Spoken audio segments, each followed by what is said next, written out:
এই ধনী গরিব যাতে মানুষ মিলে মিশে ঈদ পালন করতে পারে, এই জন্য আল্লাহ পাক রব্বুল আলামিন ফিতরার ব্যবস্থা করেছেন।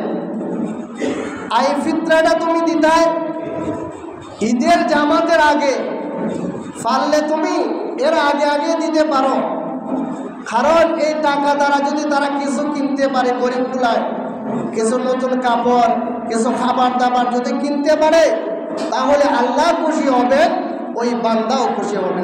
সুবহানাল্লাহ। অনেকে আছে ফিতরাতে দিত একথা ভুলেই যায়। আল্লাহ দুইটা ঈদ খুশির ব্যবস্থা রেখেছেন, একটা হলো রমজানের ঈদ আর একটা হলো কুরবানির ঈদ। কুরবানির ঈদকে জিয়াফত বলা হয়, আর রমজানের পর যে ঈদ আছে ফিতরাতের ওয়াজ বলা হয়। এখানে ফিতরা দেওয়া হয়, এই জন্য ফিতরাতের ওয়াজ ঈদ বলা হয়। আমরা প্রত্যেকে ফিতরা দিতাম, এমনকি একটা ছোট বাচ্চা যদি জন্ম নেয়, অনেকে বলতে পারে যারা রোজা রাখছি তারাই মনে ফিতরা দিতে হয়। না না, আপনার ফ্যামিলির মধ্যেও যদি একটা বাচ্চা জন্ম নেয়, তারপরেও তার ফিতরা দিতে হবে। এবং এই ফিতরাটা সর্বনিম্ন 110 টাকা, আর সর্বোচ্চ হইল 2800 টাকা। যার যার সম্পদের পরিমাণ ক্ষমতা অনুযায়ী সিস্টেম করা হয়েছে, কারণ ইসলাম শান্তির ধর্ম। ইসলাম কাউকে আঘাত করে নাই, ইসলাম কাউকে কষ্ট দেয় নাই, কিন্তু আমরা এই ইসলামটাকে কঠিন বানিয়ে দিয়েছি।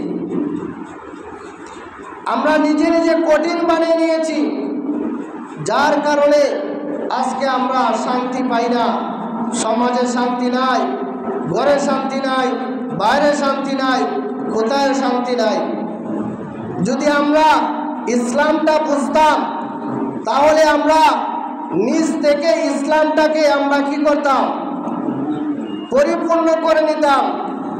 আমি নিজে নামাজ পড়তাম এবং আমার ফ্যামিলি প্রত্যেকে যদি নামাজ পড়তো, তাহলে যখন মসজিদের মধ্যে আজান হবে তখন সবাই নামাজের জন্য প্রস্তুতি নিয়ে যাবে। কেউ কাউকে বলতে হবে না যে নামাজ পড়ো, তার নিজ থেকে নামাজের প্রতি মহব্বত থাকত, নামাজের প্রতি তার আকর্ষণ থাকত।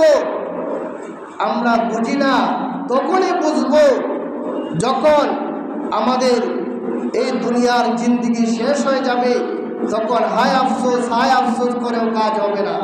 এই জন্য যতক্ষণ পর্যন্ত আমাদের দেহের মধ্যে প্রাণ আছে, ততক্ষণ পর্যন্ত আমরা যদি আল্লাহকে ডাকতে পারি, আল্লাহ আমাদের ডাকে কবুল করবেন, ডাকে সাড়া দিবেন। আজ শুক্রবার, সারা মাসে যত মানুষকে আল্লাহ মাফ করছেন, আজ শুক্রবারে এর ডাবল আল্লাহ আমাদেরকে মাফ করবেন, আমাদের মুর্দাদেরকে মাফ করবেন। বলেন আলহামদুলিল্লাহ। এখন আমরা মাফ করাইয়া রমজানের পরও যাতে আমরা আল্লাহর হুকুমটা মানি, 5 ওয়াক্ত নামাজ, কমসে কম 5 ওয়াক্ত নামাজ আমরা পড়তাম। আমি যে আয়াত তেলাওয়াত করেছি, আল্লাহ পাক রব্বুল আলামিন সূরা বাকারার মধ্যে আল্লাহ পাক রব্বুল আলামিন 45 নং আয়াতের কিছু অংশের মধ্যে আল্লাহ পাক রব্বুল আলামিন বলেন, আকিমুস সালাতা ওয়া আতুজ যাকাতা, তোমরা নামাজ আদায় করো এবং যাকাত আদায় করো। ও দুনিয়ার মানুষ রে, আমরা যারা ধনী আমরা যাকাত দিব, যারা আল্লাহ সম্পদশালী বানাইছেন আমরা প্রতি লাখে ২৫০০ টাকা করে যাকাত দিব, আমরা ফিতরা দিব। আমরা গরিবের হক মেরে খাবো না। যদি আমরা যাকাত দেই, একটা গরিব মানুষ খুশি হবে, তোমার সম্পত্তি পরিপূর্ণ হয়ে যাবে, তোমার সম্পদ আল্লাহ পবিত্র করে দিবেন, ওই সম্পত্তি কখনো ধ্বংস হবে না। তুমি যদি যাকাত দাও, তাহলে তোমার সম্পদের দায়িত্ব আল্লাহ পাক রব্বুল আলামিন যখন তোমার সম্পত্তির যাকাত দিবা, তখন আল্লাহ পাক রব্বুল আলামিন ফেরেশতার মাধ্যমে তোমার দুনিয়ার মধ্যে কোনো মানুষ দেয়া পাহারা দিতে হবে না, কোনো মানুষ দ্বারা পাহারা দেওয়াইতে হবে না। সম্পত্তি দেখার জন্য আল্লাহ পাক রব্বুল আলামিন আকাশের ফেরেশতা দ্বারা তোমার সম্পত্তিকে আল্লাহ হেফাজত করবেন। যেমনই ভাবে সম্পত্তিগুলা পবিত্র হয়, তেমনি ভাবে ফিতরা দ্বারা আমরা শুধু গরিবের মুখে হাসি ফোটাইতাম না, এই ফিতরার মাধ্যমে আল্লাহ পাক রব্বুল আলামিন আমাদের রোজার মাধ্যমে, রোজা রেখে অনেক উল্টা পাল্টা কথা বলছি, রোজা রেখে অনেক ভুল করেছি, এই ফিতরার দ্বারা এই তোমার রোজাটাকে আল্লাহ শুদ্ধ করে দিবেন। বলেন সুবহানাল্লাহ।